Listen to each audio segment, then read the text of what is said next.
Welcome to Zenarchy and Tea, a project where we explore anarchism, Buddhism, and Bitcoin to imagine a more peaceful way of life. So today we're going to talk about Avatar: The Last Airbender, which is one of your favorite TV shows. It's a children's show, and we're going to use it to explain some of our anarchist philosophies. And if you're thinking like, whoa, you're going to use a children's show to explain very complex and deep topics and, ideas and philosophies. Actually, it being a children's show is able to sort of distill down to the most basic level the anarchist philosophy of nonviolence and non-aggression. This was a TV show that I had watched when I was a kid, so I'm not going to say it's my favorite TV show because it was such a long time since I've seen it. Also, at that time, it was just one other TV show, right? Whereas you first saw this show in 2018, so you were definitely an adult by then. And so this show had a totally different impact on you. In fact, I think you've seen it 3 times. That's right. I've seen it 3 times. And I've actually seen commercials of Avatar: The Last Airbender when it first came out on Nickelodeon. And I remember being so intrigued by the world building. And I really felt like I wanted to watch the show, but I never got the chance when I was 11. There was actually something that turned me off about the show when I was a kid. Okay. Which is how, so the commercials on Nickelodeon always showed Aang, going into the avatar state. And then the commercials would show him fainting. So after he goes away from the avatar state, he faints. And when I was 11, and I had my expectations of how I want my superheroes or main characters, I didn't like seeing them faint. I just thought it was lame. So that's actually why I did not watch Avatar: The Last Airbender, which is really pathetic, I would say. Like, looking back at how judgmental and prejudiced I was at 11. But I am so glad that I was able to overcome that. And, well, it wasn't even in my conscious mind in 2018. You just told me that, hey, Avatar has really good world building. And I was like, oh, I like stories with really good world building. So I was like, okay, fine, I'll watch it. And I just fell in love with it. So you said world building. For those who aren't that familiar with the show, the world of Avatar, this is actually a world with 2 series already. In fact, I think there are other official novels and books that are set in the same world. And what makes this world special or magical besides the creatures and the fantasy land is that there are some people who have magical powers and they can bend the elements. And there are 4 elements that you can bend. There's earth, fire, water, and air. Usually, you can only bend one element and you can't bend any other element except for the Avatar, who is this chosen one-esque, kind of like the Dalai Lama. I mean, that's the closest real world example I can think of, where every time the Avatar, the chosen one, dies, who's supposed to be the spiritual leader of the world, whenever they die, they're reincarnated as another avatar for the next cycle, so to say. And in this story of Avatar: The Last Airbender, there is a empire, the Fire Nation, that wants to take over the world. And there's a prophecy that says that the next avatar is going to be an airbender. And so he wages war on the Air Nation. Air Nation? Air nomads. Air nomads. Yeah, they're not a nation. They are actually an anarchist society. Well, what do you know? It's a big surprise there. And they get massacred. The entire air nomad population or race get completely wiped out. And that's because they have this very ingrained principle of nonviolence. And this principle of nonviolence is best showed or demonstrated in the show by how they engage in combat. I just want to correct you a little bit, because you said that the Fire Nation was able to wipe out the whole air nomad population except one. Except one. Which is the Avatar. Yeah, we'll The Last Airbender. Yeah, we'll get there. So to answer your question, their combat style is very different from all the other bending styles because of its evasion. That may be why some people would think that air bending is probably the weakest form of bending, because you're not really attacking. You're always just escaping or deflecting or redirecting. And we've seen those forms of air bending combat styles throughout the show. So for example, with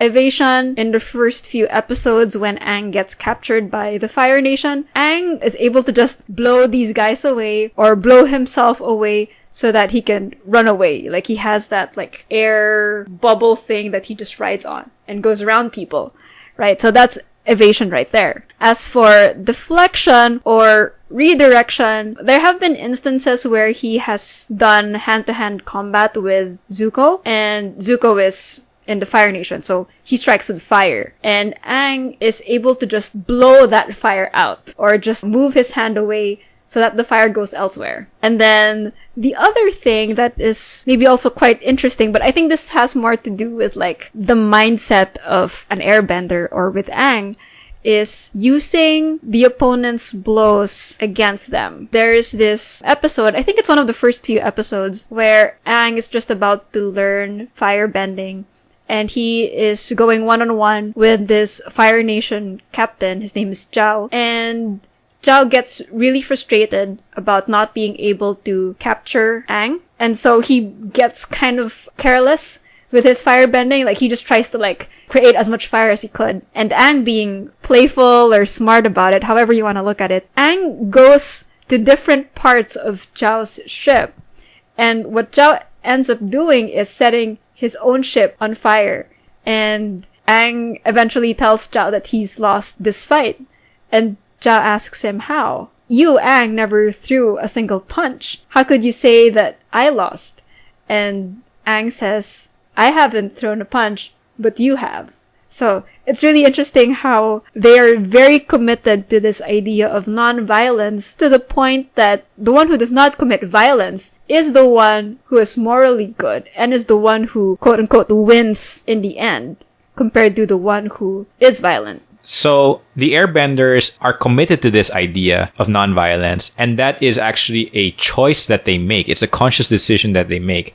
And of course, it's taught to them by their culture, by their masters, and it's passed down. But that doesn't mean that they're incapable of committing violence. It's not the nature of the air that makes them like soft, right? The show gives an example of an airbender who is using airbending to commit violence. He does that by sucking out the air out of people's lungs. I don't remember his name, but Zahir. Oh yeah, that's right, Zahir.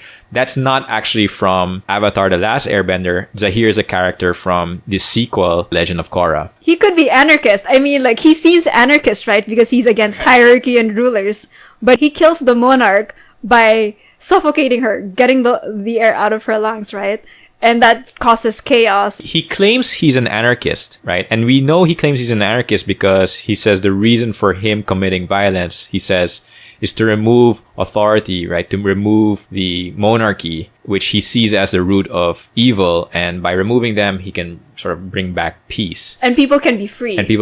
That's right. But that's actually not the way of the airbender. And that's certainly not the way of Avatar Aang. In the show, there is really this contrast between Aang, who is the only airbender, so we can say Aang and airbenders, and the three other element benders. The three other element benders, the way they approach their problems is in a very direct approach. So they have a problem, and there is usually someone or some authority that's in the way of solving their problem. And they think it is okay to justify direct action on these people to achieve their goals. Because their goals are good and noble, it's now worth committing that violence, right? Aang takes a completely separate view on that and says, if there's someone in the way, I will not commit violence to them under any circumstance whatsoever. And when we say I will not commit violence under any circumstance whatsoever, it's actually quite an extreme position to take. No violence under any circumstances. In libertarian ideas, there is this idea called Nonaggression Principle, which is kind of the same thing, except under Nonaggression Principle, you are allowed to commit violence if it's in self-defense. Whereas the airbender / you could say airbender nonviolent purist or an anarchist purist, even in self-defense, that is not a good enough reason to commit violence. And they paid the price. Their entire nation, except for one person, was completely wiped out. So we can really see that this is a conscious choice on their part. And so what that means is if you don't have a solution to your problem that is non-violent, airbenders would rather run away. They would rather wait until they can come up with an alternative that's non-violent. And we see Aang do exactly that. In fact, it's called the Last Airbender because he managed to escape. And while he escaped, the rest of the world tumbled into chaos. And when he woke up and he realized what happened while he escaped, he had to live with this internal conflict of guilt because he thought that his choice of running away was the reason for why the people he loved were killed. And he lived with that guilt for a long time. And so on the surface, at first glance, it seems like this is a weak person who is not willing to face his problems head on and would rather just run away. At first glance, it's kind of a turn-off. I mean, you brought up earlier in the introduction when you said how you saw this young boy fainting all the time and it's not really that strong, punch my way through all my problems because I'm super confident character that maybe most of us would be attracted to. Yeah, there are a bunch of things that I do want to point out from what you said. The first being, I like that you pointed out that it is not because they are airbenders or it's not because of the element of air. I want to highlight that a little bit. I do want to make an example of Aang because he is the avatar and he's able to control all the other elements. And there's this fight that he has with Azula when she's trying to conquer Ba Sing Se, something like that. And Aang, at this point, has learned waterbending. And as he is fighting with Azula, and when Azula is going to strike him with lightning, what Aang does is he kind of like uses water to just like splash her hand so that she's not able to generate lightning. And so I think it's very clear because Aang uses water bending here, he is still following that principle of nonviolence, of deflecting or redirecting whatever the opponent does. And then as for this idea of running away and with guilt, I can empathize with Aang. I obviously have never gone through the same thing. And it's actually quite interesting that the showrunners decided to make this very heavy storyline for a kid's show for the main character. It's heavy because this is a guy whose entire family and all of his loved ones were massacred. Yeah. So I could really understand the guilt where Aang is coming from. But I don't think that the running away or the escaping is necessarily a bad thing. I know that's what Aang blames himself for, but I love how Katara is able to reframe that. The way Katara looks at it is, what matters is you are here now, and let's do something about it. We'll help you learn all the other elements so that you can be the Avatar. In a way, you could say it's a very proactive approach with Katara. But I think what I want to emphasize here is that running away is not the defining factor of whether or not you are a strong or a weak person. Running away, it's part of our fight or flight response. It can be a natural reaction. In Aang's case, he might have run away because he was scared of suddenly becoming an avatar when he hasn't reached that age yet. He had to learn how to be an avatar even if he's too young because of the Fire Nation becoming more aggressive, right? And he might have fled because of the pressure, the responsibility, this intimidation, like this new life is so daunting. Okay, that is normal. We can still empathize with that. I think what Aang blames himself for ultimately is that loss of control because suddenly he put himself in an iceberg. It was even like an avatar response and he was just there for 100 years. That is what he blames himself for, losing control. If I could bring it to real life scenarios, maybe. There are communities in Zomia, which is in Southeast Asia, mainland Southeast Asia. You have the highlands or the mountain areas there, and that's called Zomia, and you have the societies there who are rather anarchist, and the way they are able to maintain this anarchist lifestyle or live freely is precisely by running away. That's how they formed. Yeah, you can see running away as being weak instead of like, fighting, whatever. But running away seems to be a method. The story doesn't end when you run away. you do something after. What is the thing that you do after? In the case of these Zamya societies, they make very interesting choices so that a state will not form in their new society. So they are able to make choices about what they eat, how they source their food, how they grow their food, where they grow their food, how they organize as a society, so how they work, what the dynamics are. Even how they tell their stories. Right. And their history. So it really is very intentional. So I don't like framing running away or escaping as an act out of cowardice. It is just, I would argue, a means for you to achieve what you really want. If what you want is really freedom, if what you really want is time to like sort yourself out, it is okay to take a step back. Two things I want to react. First, really quickly, is that running away, it's not that you're running away from your problems. That is what seems cowardice, just running away from your problems. I think, to be very specific, it's more about if the only solutions you can think of is violence to solve your problems, then it's better to run away. The other thing I wanted to react to is the last thing that you said about taking the time to decide on how you're going to react. A lot of the time, when the solution is violent, it also comes with this rhetoric that follows the line of, we need to be decisive. We need to act now because we'll not get another chance again. That actually shows up in the show. We were supposed to talk about this later on, but I'll bring it up now. When Aang asks advice from previous versions of himself, one of them tells Avatar Aang that you need to be decisive. You need to act now. And funnily enough, in the context that he's asking the Avatar for advice, it's, should I kill the Fire Lord Ozai? But we're jumping ahead of ourselves here. You know, this reminds me of how we usually criticize slow decision making, and we actually have a term for it, analysis paralysis. Right. And I've heard that as a criticism when I learned the term back in university in my theology class. And I did think, because I was learning about that term, it did come across as negative. The phrase itself implies that this is a negative thing, right? Because you are paralyzed. We do not want to be paralyzed. We want to keep moving. We want to move freely and so on. And I would like to critique that term because I don't think it's wrong to take your time and discern or find a way out of whatever choice that someone presents you with. Because the choices that you think are there, limited as they are, doesn't mean that those are really your only choices, right? You're just told. So I do want to make the case that it is okay.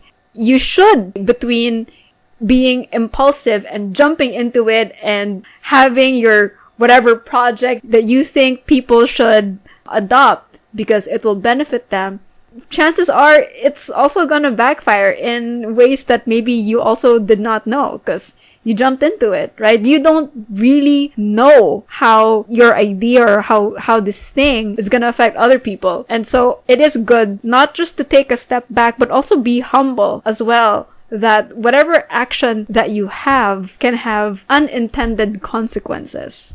Yeah. And when those actions that you take are violent, the unintended consequences tend to also be violent.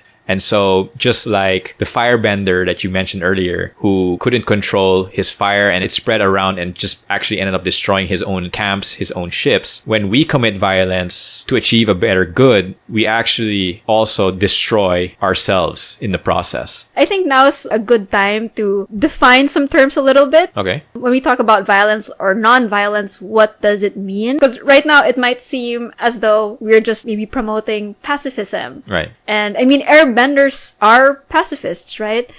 And I would say that pacifism is love for peace. If you love peace, then okay, you can call yourself a pacifist, but that can easily be corrupted and become radicalized. Or manipulated. We've seen that historically. Yeah. People have waged wars or killed people for peace, whatever peace that they imagine, right? And this is where I bring up nonviolence. I think pacifism is good as a mindset, and nonviolence, I would say, is a method. At least for me, when I think of nonviolence, I think of it as not using force, not using coercion, and not punishing any living thing for not obeying my will. You mentioned it in history, but I want to talk about specifically, for example, anarchists in history. The anarchist movement, I would say, arguably, right, this is a relatively modern phenomenon, like the last 100 years. I mean, as a conscious sort of idea. The point is that when anarchism started becoming popular about 100 years ago, anarchists had this vision, this peaceful world where everybody is non-coercive and we're all voluntarily interacting with one another.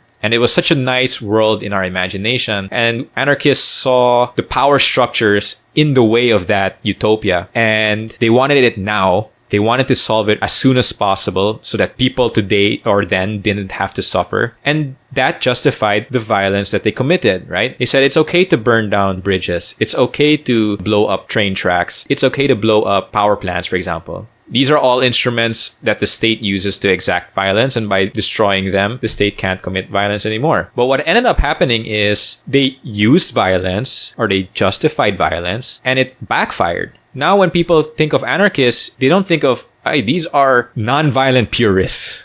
They don't think of anarchists as people who are so peaceful that they're willing to die than commit violence in self-defense, right? They're like airbender purists in a way. Now they're tainted with this violent trope, and that ended up being very detrimental to the anarchist movement. I would even say, like, on a super side note, because we're getting into anarchism, and I do want to learn anarchism from fellow Asians. And it's just so interesting that what Google shows me are quote-unquote anarchists who have attempted, allegedly, to assassinate the figurehead. And I honestly don't know if they intended to assassinate. These could just be claims, right? But that's exactly what could turn other people off. It's like, oh, okay, these are people who just assassinate leaders. You could easily dismiss them as such. And maybe the only basis is a journal, right? Like, you could just say that, oh, I want to kill, let's say, Hitler, for example. I don't want to speak for everyone, right? What I would say safely is that thing that you wrote that you want to kill Hitler can easily be used against you, whether you're an anarchist or not. If you are an anarchist, or anarchist with quotes, your whole movement can be brought down because you have that urge to commit violence on a human being. So, we've touched on a lot of things, and now the question is, if violence is never the answer, right? If you don't have an answer right away that's non-violent, it's okay to fall back, right? It's okay to gather yourself and sort of see alternative options you have. We've touched on that a little bit, but the question on everybody's mind is, well, how do we, solve the problem, so to say, right? If violence is not the answer, then what should we do? Because we're trained to be active in how we approach problems, right? We're trained to think of what we need to do and not what we shouldn't do. So what should we do? And I think the show has a really good way of answering this question.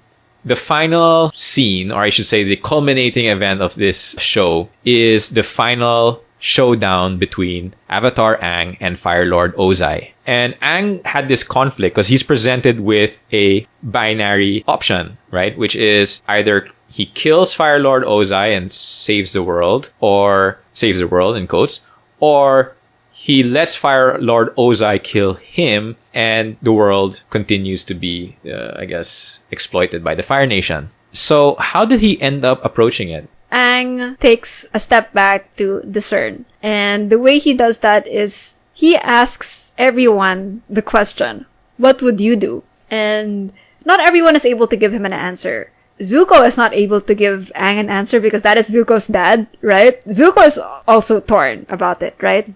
Aang is his friend, Ozai is his dad. Sokka is more on the side of, you need to do your duty as the Avatar. You need to protect the world. I don't know what Toph says, I don't remember. Katara assures Aang that he will know what the right thing to do is. I love that. Anyway, Aang is not entirely happy. I mean, those are just like, 2-3 opinions. So, kind of like goes on a soul-searching mission on an island, and he decides to consult his past lives, the previous avatars, because he thinks that they would have wisdom to offer him, because they are avatars and he is an avatar. This is the problem for an avatar to solve. And so, as you said earlier, the avatars that he talks to, a lot of their advice, or each of their piece of advice, is based on a personal experience. If it's a shortcoming, for example, I don't remember which avatar was not decisive, But yeah, so the Avatar who was not decisive tells Aang, you should be decisive. And Aang is not particularly happy with the advice that he got from Avatar Roku, the Fire Nation Avatar, Kuruk, the Waterbending Avatar, and Kyoshi, the Earthbending Avatar. He's not happy. He feels like they don't understand his principle because they don't have the same upbringing of this idea or this commitment to non-violence. So Aang has this idea of, you know what, I'm gonna ask an airbending avatar. So he calls up Avatar Yangchen and On his phone or something? it's like projection. Actually, it's maybe one day we'll have an episode about meditation, but meditation is a huge part of Avatar and even Buddhism, right? Like mindfulness and all that stuff. But anyway, he meditates and he's able to like call on Avatar Yangchen. So Aang presents her with the problem. And Avatar Yangchen is able to empathize with the whole, like, non-violence, the monks were right to tell you that all life is sacred. But Avatar Yangchen says something that disappoints Aang. When I saw this, like you said, in 2018, I was like, yes, Avatar Yangchen, you rock! Because what she said was very firm, and I thought that was principle. And I wrote the quote somewhere here. She says, selfless duty calls you to sacrifice your own spiritual needs and do whatever it takes to protect the world. And at that time, my interpretation of that is, you should be willing to compromise your principles, to do your duty, to do the right thing. To be fair, there is a point there that our values, our morals, I mean, we see a lot of like self-righteousness going around, especially with social media. Like, these are things that we put up as part of our identity, or we want to identify with certain values. And Avatar Yangchen says, you have to give those up. These things that you want to identify yourself with. Because there's an even greater thing than those values. And so when Aang hears that, Aang was like, shit. I mean, he doesn't say that, but he's like, all of them tell me that I have to kill Fire Lord Ozai. And I mean, when I saw that scene, I was like, yep, you have to kill Fire Lord Ozai. And the interesting part is that the island starts moving and Aang feels that and decides to see why the island he's on suddenly starts moving. And he discovers that the quote-unquote island is actually a lion turtle. This is something that people or fans of the show... Oh, I haven't seen it talked about by fans of the show, which is how Avatar Aang got the ability to energy bend or remove someone's bending abilities. And Aang asks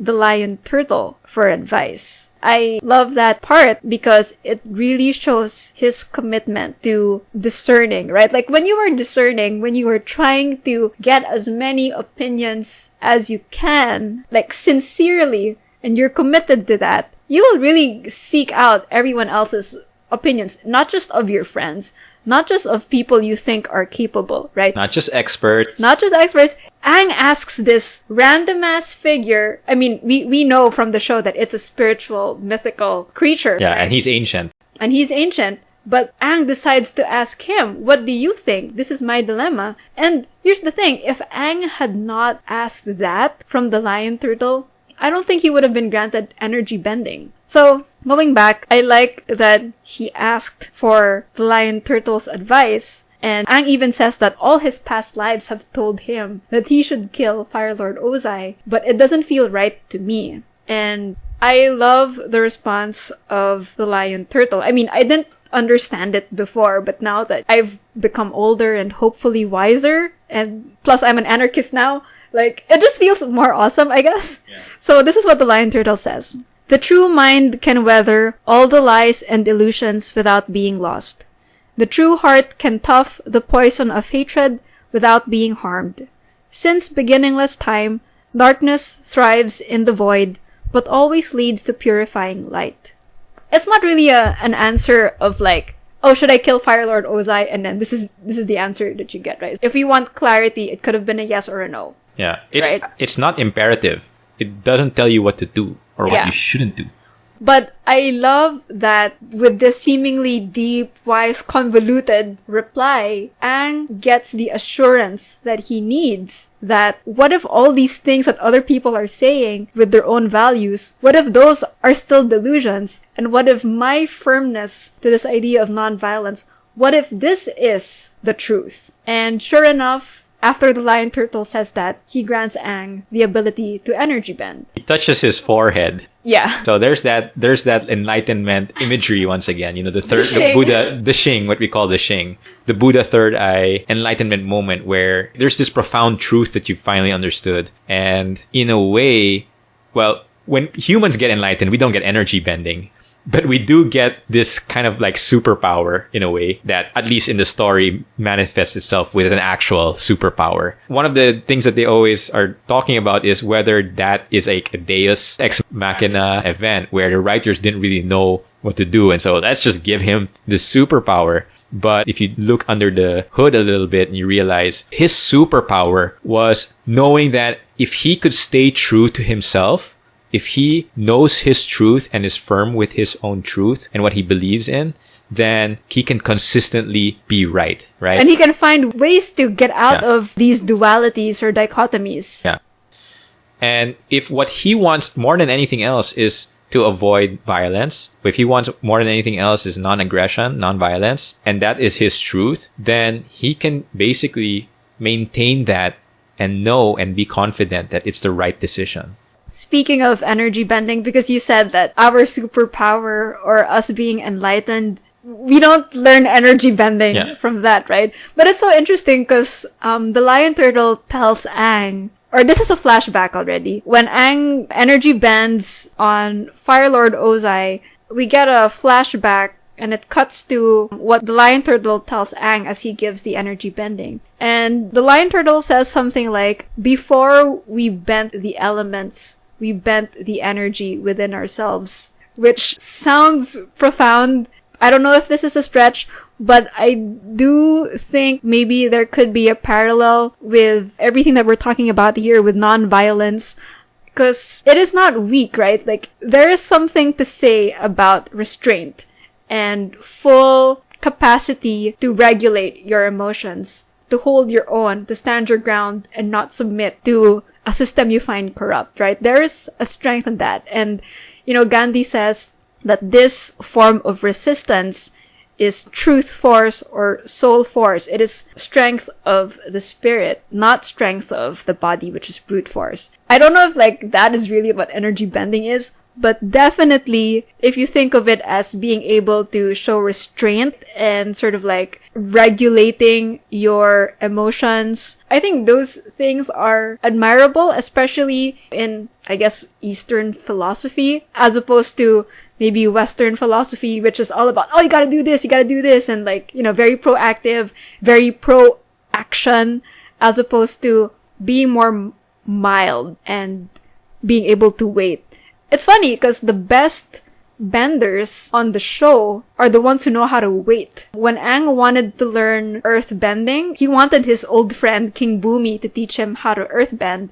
And Bumi, I don't remember why he said he couldn't teach Aang, but he said that the perfect earth bending mentor is someone who listens and waits. And we see that with Toph, right? She's blind, and so she doesn't make the first strike. She waits for people to move, and she has that seismic thing going on, and then she makes the attack. She's reactive. Yes. So there is that ability of waiting, tempering all your urges of just fighting, releasing your pent-up emotions. Even with the fire bending, when Aang wanted to first learn fire bending, and he finds this deserter named Zhang didn't want to teach Aang first. He said that before you learn the discipline of bending elements, you need to be disciplined yourself.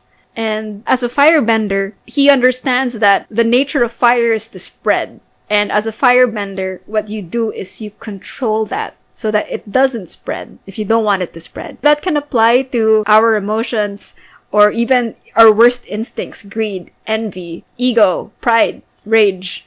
Yeah. So Aang finally is granted energy bending, and he is now on the final battle with Fire Lord Ozai. And he doesn't kill Fire Lord Ozai, he removes Fire Lord Ozai's ability to firebend. Yes, he does remove Ozai's ability to firebend. And I think this goes back to like what the Lion Turtle said about everyone has all these illusions or delusions. And when it came to the previous avatars, I mean, not to say that they were like wrong or flawed or whatever. I don't want to make any moral judgments, but they did equate the person of Fire Lord Ozai to be the thing that corrupts, the thing that oppresses. That's why he has to be killed. Whereas what we see and what Aang learns, maybe through the Lion Turtle himself, is that it is not the person of Fire Lord Ozai. It is Fire Lord Ozai being this OP firebender that has made him capable of ruling the world and conquering all these different places. And for Aang, because he is now able to energy bend, we see that it is that power is the one that has resulted in suffering and oppression, and not the person. And that's what Aang takes away, the ability to bend. So what is evil isn't the person, it's the power, right? Man is good, but power is evil. And Aang was able to correctly identify that difference. And even in our own lives, we look at all of these politicians, bureaucrats, CEOs of big farm, CEOs in general, whoever is our villain, right? You know, the classic, would you kill Hitler as a baby? You have to realize that it's not the people that is evil. It's actually the power, the position, the authority that's evil. And when we correctly identify that as the evil, then we don't need to start killing people to solve our problems. We don't need to use violence to solve our problems, to remove that power. Removing that power actually is not about the power, but it's more about ourselves. Because the power people have over us is because we allow ourselves to be ruled. We submit ourselves to that power. And when we say no, when we resist the power, that's when it vanishes, right? That maybe alludes to this idea of passive resistance. And actually, Gandhi doesn't like that term. Was he the one who coined the term passive resistance?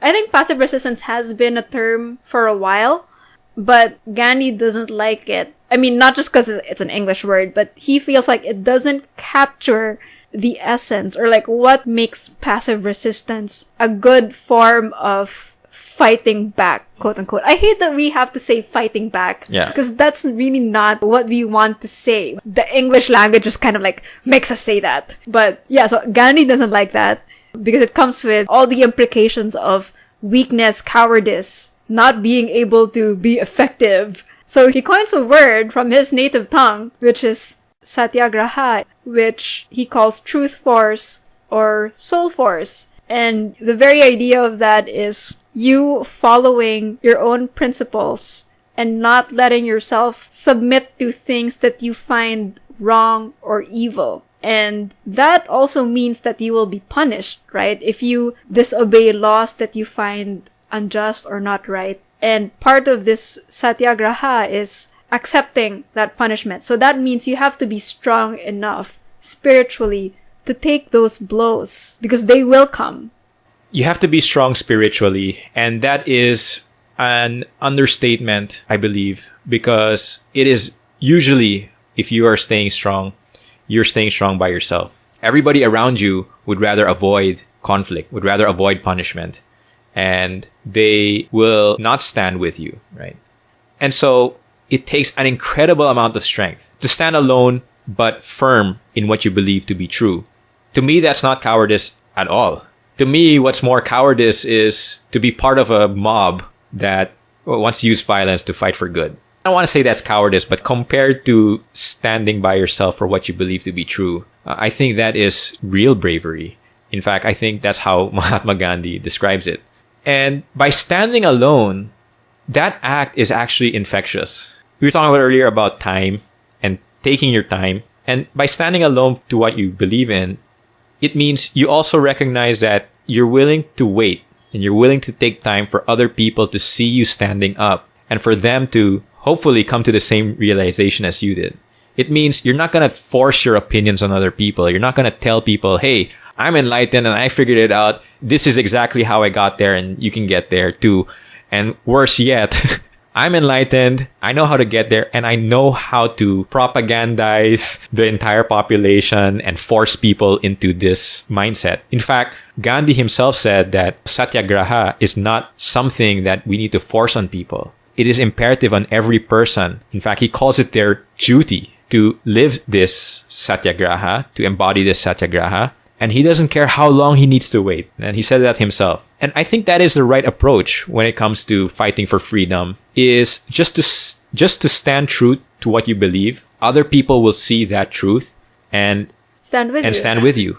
And I think the story of the human race, in a way, is this story of people realizing that over time. Mahatma Gandhi is already long been passed, so he never actually saw that. I don't believe in my lifetime I'm going to see it either. This like anarchist purist society, as if, you know, like the airbenders, as if that we would see that in our lifetime. But it is a trend that's happening, and it doesn't matter how long it takes. What's most important is we don't commit violence in the name of nonviolence.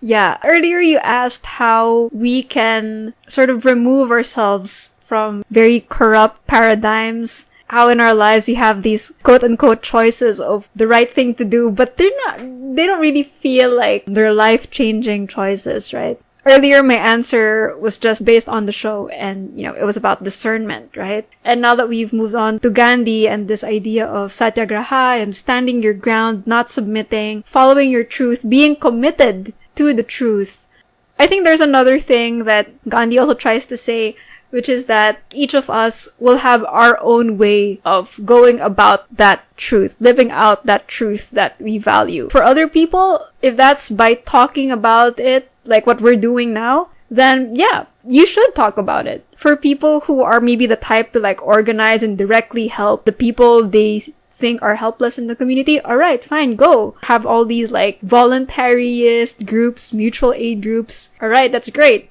So yeah, each of us would have our own way of standing our ground or like plugging out or opting out of this corrupt system. And the methods that we come up with will be informed by our own discernment. As long as it's grounded in non-violence and the result that we want, right? If it's helping or spreading an idea, you will find creative ways because you already have the foundation, right?